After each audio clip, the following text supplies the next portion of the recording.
Puji Tuhan bisa menikmati hari baru, bangun dengan tubuh yang sehat, masuk lagi di minggu yang baru, semangat Senin for terang semua, so mulai beraktivitas biar masih pagi-pagi buta. Mari kali ini komang so datang di dapur yang beraktivitas.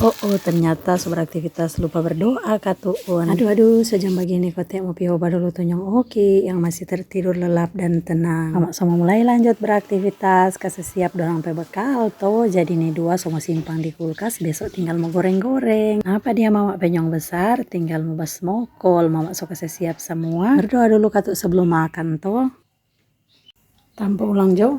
Duh memang lincah katuk tonyong besar. Napa sobaret kedua di smokol dia. Lalu tonyong kecil, komang dia pukulan lain. Dia soba ganti dulu, baru memang ada makanan. Yang nyanda katuk terlupakan for dorang hari ini, tetap mesti bawa bekal. Nyong besar punya sendiri. So ini mau bawa susu dengan snack karena so bukan anak kecil lagi kata. Mar kalau ini nyong kecil punya. Semangat Senin semua, bye.